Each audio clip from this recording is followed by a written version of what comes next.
Magandang hapon sa ating lahat na ito update sa magiging lagay na ating panahon.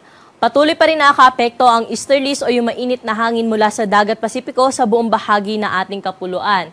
Makikita po natin may dala pa rin itong mga kaulapan sa bahagi ng Caraga, Davao Region at sa may Northern Mindanao. Kaya ngayong gabi, asahan pa rin po natin sa mga nabanggit na lugar na makakaranas po sila ng maulap na kalangitan at may mga kalat-kalat na mga pag-ulan, mga pagkidlat at pagkulog. Ganun din, mataas din ang tsansa ng mga pag-ulan sa bahagi ng eastern section ng Southern Luzon at sa Eastern Visayas. Dala rin po ito ng easterlies, ngunit mga panandali ang buhos ng mga pag-ulaman lamang po yung ating inaasahan ngayong hapon hanggang mamayang gabi. Pero dito sa Metro Manila, pati na rin sa lalabing bahagi pa ng Luzon, generally maaliwalas po ating panahon ngayong gabi. May mga isolated o yung pulo-pulo mahihina mga pag-ulan lamang po tayo inaasahan, lalo na po sa early morning, particular na sa bahagi ng Northern Luzon area. Sa kasalukuyan, wala tayong minomonitor na LPA o bagyo na posible makaapekto sa ating bansa.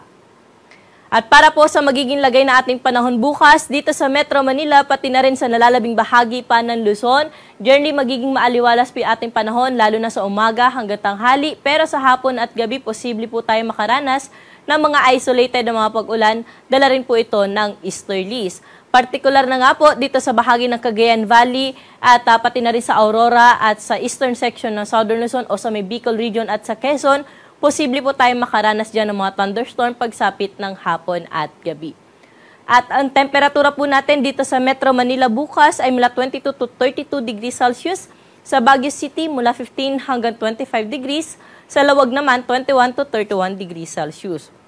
Sa bahagi ng Tuguegarao, may kainitan po bukas, aabot sa 33 degrees ang maximum temperature. Sa Legazpi City, maglalaro sa 24 to 31 degrees at sa Tagaytay naman, 20 to 31 degrees Celsius. Sa bahagi naman po ng Palawan at Kalayaan Islands, bukas, aabot sa 25 to 32 degrees ang agwat ng temperatura. Dumako na po tayo sa bahagi ng Visayas na kung saan wala rin ho tayo dyan inaasahan na malawakang mga pag-ulan. Kaya generally, magiging maaliwalas po yung ating panahon dyan, lalo na sa umaga hanggang tanghali. Pero lalo na po sa may Eastern Visayas, posible po silang makaranas ng mga isolated na mga pag-ulan dala ng easterlies. Sa Tacloban, 24 to 31 degrees agwat ng temperatura. Sa Metro Cebu, 26 to 31 degrees din yung inaasahan natin na magiging agwat ng temperatura bukas at 32 degrees naman sa bahagi ng Iloilo City.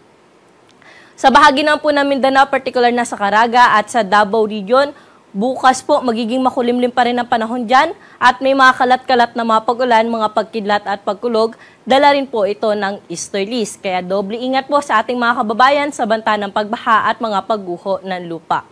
Sa nalalabing bahagi ng Mindanao, generally maaliwalas po panahon pero mataas nga rin po ang tsansa ng mga thunderstorm pagsapit ng hapon at gabi. Sa Cagayan de Oro, 25 to 30 degrees agwat ng temperatura bukas. Sa Metro Davao, 31 degrees ang maximum temperature at 33 degrees naman sa bahagi ng Zamboanga City. Para naman po sa kalagayan na ating karagatan, wala tayong nakataas na gale warning sa anumang baybayin na ating dagat. Ngunit, pinag-iingat po natin yung ating mga kababayan na maglalayag sa bahagi na extreme northern Luzon dahil posible po sila makaranas dyan ng moderate to rough na sea condition. Sa nalalabing baybay na ating karagatan, generally magiging banayad hanggang sa tamtaman lamang ang mga pag-alon.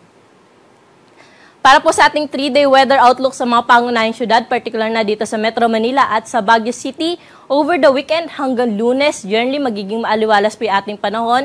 Posible po tayo na makaranas sa mga pag-ambon dito po sa Metro Manila at sa Baguio City, lalo na po by Sunday hanggang Monday. Sa bahagi naman ng Legazpi City, posibleng dahil pa rin sa easterlies, hanggang Sabado, makakaranas po sila ng maulap na kalangitan na may kalat-kalat na mga pag-ulan.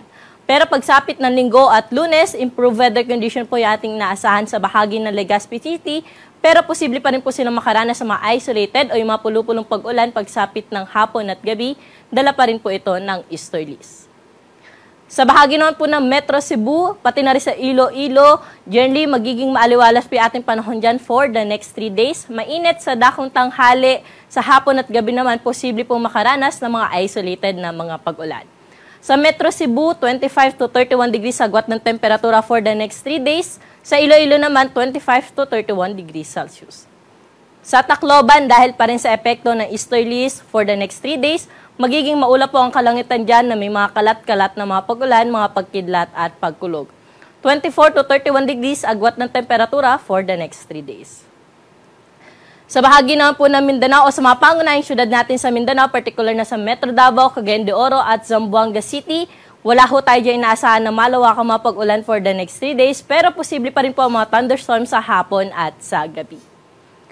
At ang araw po natin dito sa Metro Manila ay lubog sa 6:02 ng gabi at muli po itong sisikat bukas ng 6:17 ng umaga.